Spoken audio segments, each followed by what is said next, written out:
Welcome to the Think Factory podcast. We got one question for you. What keeps you up at night?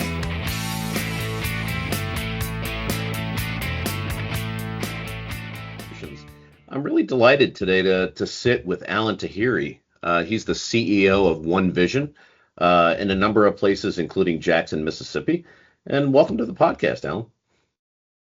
Thanks for having me. I appreciate it, Chris. Well, we got together some weeks ago, just after really connecting to talk about what you do. But what I've always been impressed with 1Vision is the fact that you're really a solutions provider. You're really empowering your customers in terms of their marketing campaigns on the digital side as well as on the direct mail side, among other things. So before we get into some details, I'd love for you to introduce the company to the people that have maybe not have heard about it. Sure. I started the company with my partner, Hutan, in 2008. The business was started basically as a little copy shop, and it scaled pretty quickly in 2011 or 2008, 2009, because we started doing direct mail. Then we got into political direct mail. And from there, we went into doing yard signs. And then the business expanded again in 2019. We did an acquisition in Denver. And so we expanded closer to the West Coast. And then we did another one in Houston. And along the way, we've bought and sold, my partner and I, over 25 companies as we've scaled up and down. Half of our business is organic growth. The other half is through acquisitions. But we are now running 4 locations, 3 full manufacturing plants. And we cater to brands like Papa John's, and we also deal with major political campaigns.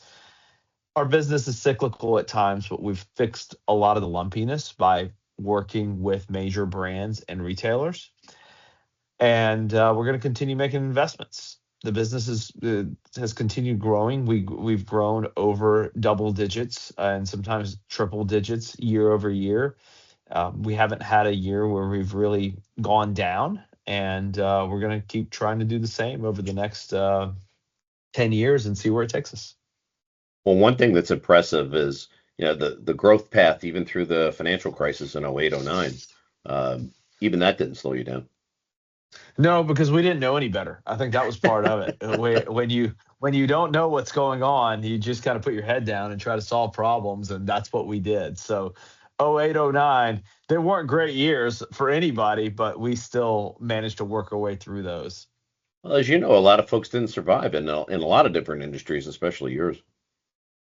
We got lucky. I mean, that's it. I will take luck over skill any day, and we've been very charmed over the years because there's certain things that just fell into our lap that worked out, and that's one of the reasons why we've been able to scale. I think part of our winning attitude is by putting ourselves in positions where we can get lucky. I think that's a lot of what luck is putting yourself in those positions. And look, not everything we touch turns to gold. We've turned some stuff into absolute crap as well. But luckily, we've hit more jackpots than we've lost, and so that's why I'm here talking to you now. That's amazing. And I think your origin story is kind of interesting too. Maybe you could share a little bit about that. Sure. So my family migrated from Iran to Starkville, Mississippi in 1989. We got here, and my mom was a college professor. My dad was getting his PhD, and I was just a normal kid growing up. And in 2000, when I was 14 in 96, I started my first business, and that business scaled pretty rapidly, at least for a business owned by a 14-year-old. And at some point within the next year and a half, I was making more money than my parents. And then I sold that business when I was 19, started my next venture after that when I was 20, and exited from that business when I was 23. And started the current business, 1Vision, where back then it was called A to Z Printing, a little bit lowbrow than 1Vision, but we were number one in the phone book. And so we started that business then. and it started A to Z printing then, and the business has led to where we are now. So we almost have 300 employees in 30 something states and 3 different countries, and we're going to try to continue scaling this business. Yeah, well, what's interesting about your history, not only that origin story, which I think is really cool. I'd love to hear what you were doing as a 14-year-old, by the way, if you want to share. Sure. 14-year-old, I started building computers, and that was how it all started. My dad got me my first computer when I was 9. I started taking it apart, putting back together, upgrading RAM, learned a lot, knew MS-DOS better than most adults. And then I started putting computers together for people. Then I got hired by my school, I got hired by university, and I saw, oh, there's a huge business opportunity. So I started building computers when I was 14 and selling them. And then when I was 16, we started building servers. And when I started building servers, that's when I realized, oh, I need to get into a residual revenue business. So I started hosting data. And that's where the business really quickly started scaling. And we built something that was similar to Dropbox before Dropbox was a thing. Every computer had a hot folder. We would extract the data off of it, and they would pay us for the amount of megabytes they were using. And that's the business that I ended up selling when I was 19. Very interesting. And you were pricing in megabytes back then, not terabytes, right? Yeah, exactly. It was megs. Yeah, that's funny. So going back to 1Vision, though, what's interesting about it is really the whole approach. I mean, I think the name sort of speaks to what you're doing for customers. It's this idea of putting together a menu of solutions and really putting together a package that's going to empower your clients to do well in the marketplace. Papa John's being one of them, I can't believe that would be an easy customer to deal with, and pizza being a pretty competitive marketplace. So what's the question there? Yeah, no, I just like to talk about, what's the overall approach? How do you come to a customer and say, look, we've got a whole array, a whole deck of cards to share with you. Let's pick the cards that are going to work best for you, grow your business and empower your business. I think we do that by listening. I think that the key here is listening to the customers or the prospects that we talk to. So we go in, make a very brief introduction about who we are. And then after that, we're like, it doesn't matter who we are. Tell us the problems you're having. And we're also very quick to tell the clients that we may not have a solution for you. So if they tell us something, it could be a Fortune 50 company, but if they have a problem that I can't help them solve, then if their pain point is not something that I can address, then I'm not going to try to provide a solution. I'm not going to try to just sell them something for the sake of selling them something. And I think that's what really sets us apart, because it's not or sometimes they may already have a good partnership with someone that's providing what they need. And we say, hey, consider us for a backup if that's what you need. The other thing that we do really well is we build very good APIs that allow us to ingest large amounts of data, large amount of files from our clients to be able to really give them a very customized, streamlined service. And I think the last thing that's important in terms of how we've grown is everybody screws up. It doesn't matter who you are, what business you're in, everybody screws up. And it's how you respond to that is really what sets you apart and really buys loyalty over the long term. And I think we do a really good job of when that happens. Our goal is obviously to perform at 100%, but no one performs at 100%. So when we do have that 0.1% failure rate, how do we address that failure rate is really what it comes down to. I have chartered jets to deliver mail to SCFs when we've had trucks break down or when we've missed a deadline. And we lost egregious amounts of money on those particular jobs. But because of that client relationships, the client relationship is so important to us, we weren't going to call them and say, oh, we couldn't get your mail out. I'm sorry, we just didn't get it done in time. Like, okay, how do we solve this problem? Well, the only way to get it there is by an airplane. So let's just do that. And our client next time will remember that, and they will know that we were the ones that were there for them solving a problem that no one else was willing to solve. Excuse me. I think that's right. because you can't think about a customer relationship on a job by job basis.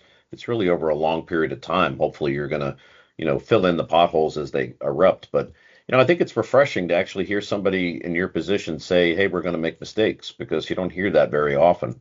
It's a little humbling, frankly. Well, everybody makes mistakes, and we're not short of them, unfortunately. But when you're running a business like ours that's custom manufacturing, mistakes will be made. There's human aspect, there's machine aspect, there's temperature. I mean, there's so much that goes into the products that are made, and it's impossible to have a sterile environment where you're always producing a one of one. I mean, look at a company like TSMC. TSMC manufactures wafers and chips for Apple. For them to be successful, they have to have over a 50% yield.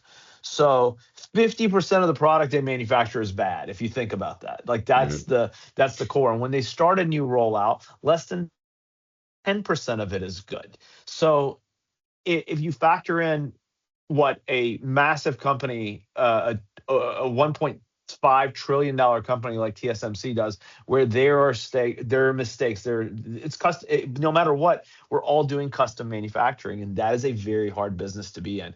Either at TSMC scale or our smaller scale, there's always going to be mistakes, and it's how you treat your customers, how you treat the Nvidias and the Apples of the world, or the Papa Johns of the world. I think is what it comes down to in terms of longevity and staying power in the market.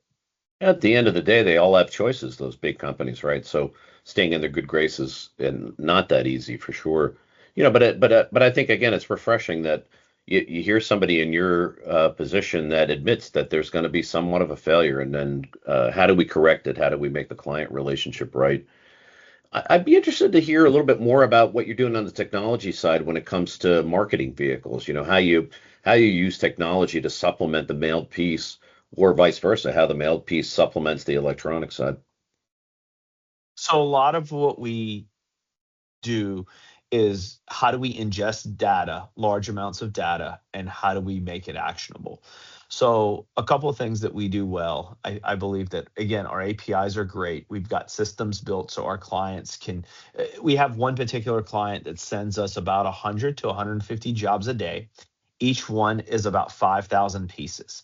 And every one of those jobs needs to be processed. So with a typical setup of a normal printing company, those could take 40 minutes a job to process those data files. And it would cripple most printing companies that don't have a lot of data people in data processing. With us, everything's automated. Our API, as long as the jobs are going in through our API will process those mail files automatically starting at midnight. And by 6 a.m., when everyone comes in, those mail files are processed and they are ready to go to press to print and get addressed and out the door. So that's like one of the single smaller ways that we're using technology, is using our API to automate a lot of the stuff that goes out. And on the other side, when it comes to maximizing postage savings, we do the same. So we have a system set up for making sure that we're getting as many of the incentives that the client is qualified for and passing the savings on. Hmm. Yeah, and again, I think it's about providing that solution for sure. I find that interesting. When you talk about 150 pieces a job, that really does bring the customization to a whole new level. Yes, it does. And that's a pain point. A lot of companies are going after the 1 million, 2 million piece mailer jobs. For us, with the systems that we've built, we can ingest these 3, 4, 5,000 piece mailers and not miss a beat. And if you're ingesting 100 of those jobs a day or 200 of those jobs a day, then you're not only pushing out volume, but you have higher margin volume because the runs are smaller, and it allows you to optimize for your client, instead of having to use multiple facilities and multiple vendors, they can just use one company to be able to do that. Right. Very interesting.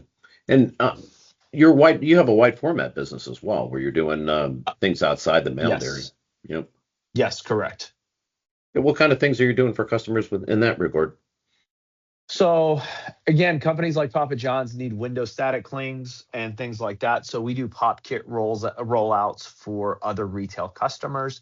So if a retail client comes to us and they have a monthly rollout of their specials or whatever else that they need, we use the wide format to do the pop kits. The other thing that we do a huge amount, yard signs. We do political yard signs, which is, they're everywhere in huge volume. So we're one of the largest providers nationally of political yard signs. But we also do home services yard signs. We have a client that specializes in that. So we are basically their manufacturing hub, and they have about 50,000 yard signs a week that they produce. And those, it's the same way as the direct mail. Some of their jobs are 20 yard signs, some of them are 50, some of them are 10,000. It doesn't matter. With our system and our API, we ingest all of their orders as they come in, and then they get a single invoice at the end of the week for every yard sign that was sent. It's just not broken down on a per job basis. It's amazing. Now, what do you see? Where do you see the technology, either the API technology that you talk about, or maybe some of the marketing related technology going in the near future? Everybody talks about AI being a part of that. I'm sure that's got to be part of your formula too. I think everybody wants to talk about AI. Every company right now is, how do we solve your problems with AI? AI is not a fix-all. I have employees that are, oh my gosh, I'm going to be replaced with AI. There are certain roles that will absolutely go away with AI because AI will automate out some of those roles. But instead, let's look at the Industrial Revolution. When the Industrial Revolution happened, everybody thought they were losing their jobs to these giant factories and the windmill and the water mill and all the other stuff that came out. But in reality, all it did is it made the nation more productive. It made our output higher, and the value and the quality of the products that went out improved. And that's the way I look at AI. We just put in an AGFA system, and this AGFA system has two robots on the front end and the back end, roll to roll. It's going to make us way more efficient than what we're currently doing. So my operator that was running our ViewTech machines came in. It's like, am I going to lose my job? And I looked at him and said, no, you're not going to lose your job. All you're going to do is you're going to have a higher output. So instead of you sitting there feeding boards into a machine, you're going to be moving pallets from location to location and loading them up, flipping pallets and doing what needs to be done. You're going to become more of a material handler than a machine operator. So that's the only difference of what you're going to do. And I think that's the perception that people have of AI and everything else, is that, oh, we're going to lose our jobs. When in reality, as long as you're malleable, I think that you will be repurposed into a different position that will make you more efficient. And I think that's the way I see it. In our business, AI can help in data entry. AI can help in figuring out if a payment is going to go out and if it's going to be fraud. There's certain things that it can do, but I can't have AI move pallets from location to location. I can't have it making. That's where I think that AI is not going to be able to solve issues. But if you have a folder operator that's new and you have all your inputs from previous years into an AI system, then you can have a bank of information, and the folder operator can't get a fold correct. They can go in and say, hey, I'm having this issue with this folder trying to do this. Can you help me figure it out? And then the AI agent could spit back, oh, adjust this side by 3 millimeters and it would solve your problem. I think that's where the value is going to come in. And that's what people are missing, is that AI is going to work alongside us. It's not going to be something that's going to replace humans long term. Yeah, and you talk about robotics too, and I think that to me is, at least for your environment, maybe more exciting, because now you're opening up that operator to work on multiple devices, or you're taking away a lot of the repetitive stress type physical work that people get hurt from. So there's a lot of value there, I think, in terms of the efficiency and the safety aspect to it. Exactly. And the same thing for this operator. He has spent the last 3 years picking up boards, loading them into a machine at the exact same way, same uniform feed. And having a robot where that does the repetitive work and he can go out and do different things is going to be better for all of us. No doubt. And it No doubt. triples our output. I mean, that's the other thing. It triples your output, which is ultimately what we want to go with is, hey, how do we become more efficient? How do we become a better company? And that's how we can do it is through automation. Yeah, and taking advantage of the newest technology for sure. You know, one last thing I'd like to chat with you about, Alan, is you've done a lot of acquisitions. You also did some sales of companies that you mentioned. But tell me a little bit about why 1Vision is a great partner for some of the companies that you might consider bringing into your family. 3 reasons. One is that we are young, we're hungry, and that if the person that is trying to sell their business does not have a succession plan, we would be able to fill in that gap and help them have a successful transition. Because what I've learned is that a lot of these people that are looking at divesting or selling their business, they want to have a stable income. They want to be able to have to take care of their employees, and they want to have a legacy with their clients of being able to take care of their clients. We can provide all of those for them. Number two, we've got a good stable balance sheet, so we're not a company that is losing money and we're just looking to band-aid and by making another acquisition. So we have a very stable business. And the third thing is efficiencies.